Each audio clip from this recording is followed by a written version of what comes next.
Hello guys, good morning. સ્વાગત છે આજના એક નવા બ્લોગમાં. અને આજે બ્લોગની શરૂઆત બહુ લેટ છે. જો કેટલા આજે 12 વાગ્યા અને જમવાનું બનવા માંડ્યું છે. જમવામાં ખાલી જો રોટલી જ બનાવવાની છે, વઘારેલી. મમ્મીને ભૂખ લાગી હતી તો એને શાક રોટલી ખાઈ લીધું, બનેલું હતું એટલે. હા ને મારે દીવું હાટું નિયામી હાટું છે એટલે કીધું. ફ્રીજ ખોલીને શું કામ છે? ખોલ્યું. હાલો હવે શું જોઈ છે? હે પેપ્સી? પેપ્સી પછી ઉધરસ કોને આવશે? હાલો હાલો પેપ્સી આપી દઉં. જો એને ખબર પડી ગઈ છે કે અહીંયા પેપ્સી. હા હાલ્યો જો બધા રમકડાથી રમે છે. ઓને દેવી ઓને દેવી કાંઈ નહીં. હાલો હવે બની ગઈ છે. પાણી આપણું ઉકળી ગયું હોય તો નાખી દઈ રોટલી, બની જાય પછી જમી લઈ. જો વઘારેલી રોટલી બની ગઈ. જમવા બે ગયા છાસ એના બેન છો અને દીવને જાવું છે. દીવ જાવું છે તાર કે રોકાવું છે? અત્યારે રોકાવું છે, હમણાં કેરમાં જાવું છે. જાવું છે ને? પાછી આવજે હો માર ભેગી. એને બીજા ઈમાનીને ઘરે જાવું કા એટલે જાવું છે ને. યામી દીવલા યામી શું દીવું ને તેડું આવ્યું છે ઈમાનીને ઘરે એટલે ત્યાં જવાનું છે. હિમાની રોયા રાખે. દીવું ને તેડાવો, દીવું ને તેડાવો કા. તારે કે જાવું છે? તારે જાવું છે? તારે ક્યાં વેકેશન કરવા જાવું યામી? અય દીદાન ઘરે જાવું હે વેકેશન કરવા? હયુન ઘરે જાવું હે? હે યામી જવાબ નો દેજો. કેવો મજામાં ને? તો બસ જો અભી હાલ 5 વાગ્યા ઉઠો. ઉઠીને આજ તો સીધો વ્લોગ જ ચાલુ કરી દીધો છે મેં. બધી પથારી હમણાં જ પડ્યું છે. જાય હવે હેઠે. યામીનો અવાજ તો આવે, કંઈક તોફાન બોફાન કરતી એવું લાગે છે. હેઠે જાય જોઈ છે નહીં આજે બરાબર. કપડાં લેતા જાય ભેગા એટલે પાછું ઉપર આવું જ નહીં.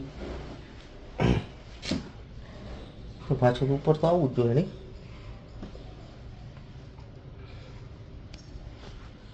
જો મેં જુગાડ લગાડી લીધો.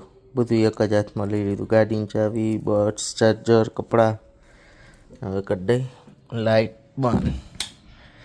જાય હેઠે જોઈએ આમી બેન શું કરે છે.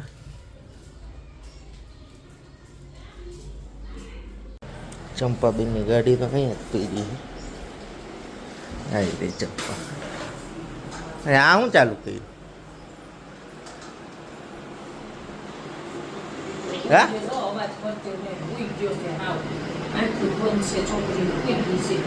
આ હું ચાલુ કર્યું? શું કામ? હા ના નાટક જો. યામી ક્યાં ગઈ?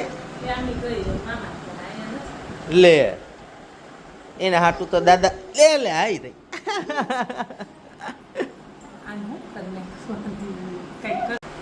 તો જો સવારનો તો નહીં, હાઈનો નાસ્તો બની ગયો. ચા ભાખરી ચકરી બે બાપ દીકરી બેસી ગયા ખાવા.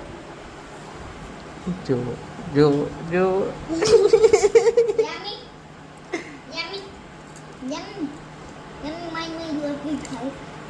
શું કરસ? નાસ્તો કરી લીધો. હવે જો ડાયમંડનું કામ બંધ કરી દીધું. હવે ટિફિનનું કામ ચાલુ કરી દીધું. ડાયમંડનું કામ બંધ કરતો તમારે ટિફિન થાય ને. ડાયમંડનું કામ ચાલુ રાખી તમારે ટિફિન થઈ જાય. મેં તો નથી કીધું તું કઈ. હું તો નથી કહેતો તો કઈ. કે મારે કામ બંધ કરવું પડ્યું, તમારે ટિફિન બનાવવું પડ્યું. આ તો મજા આવે જો.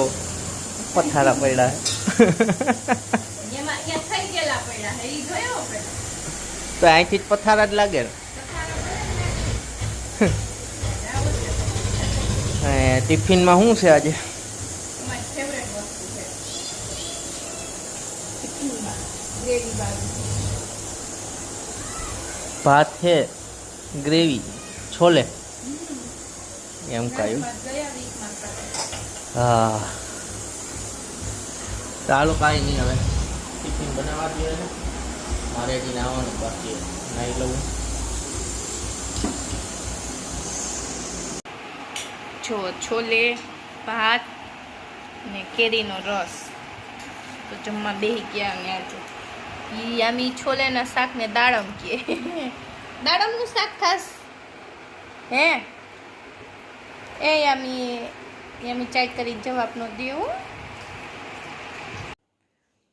તો જો જમીને ફ્રી થઈ ગયા અને આ બેન જો મારું કામ વધારે છે કપડાનો ઢગલો પડ્યો તો ને એમાંથી આ સાડીઓ વીખી નાખી જોવો રેવા દે અને મને સાડી સંકલવાનું ખબર નહીં બહુ કંટાળો હવે એક સાડી અને શર્ટ બે વસ્તુ મને સંકેલવામાં એટલી આળસ આવે ને કે વાત જવા દ્યો અને આ નવી સાડી છે જો એક આ આવી રીતના બતાવું એક આ મસ્ત લેરિયું છે મલ્ટી કલરમાં છે કામ નથી કરવું વીખી નાખી અને એક આ છે જો આ રીતના આખી પ્લેન સાડી અને નીચે આ રીતનું વર્ક સૂપ ડિઝાઇન એ રીતની સાડી છે તો મેં છે ને હમણાં ફોલ છેડામાં દીધી હતી 3 સાડી બાકી હતી ને તો નવામાં હતી એટલે મેં કીધું કરાવી નાખું તો ક્યારેક પહેરવી હોય ને તો કામ આવે એટલે હજી ફોલ છેડામાંથી આવી ને એટલે હું ઉપર લઈને આવી હતી સાંજે લઈ આવી હતી તો મૂકવાની હતી કબાટમાં એટલે હજી તો મેં અહીં મૂકી ત્યાં તો હાથ મારીને વીખી હોત નાખી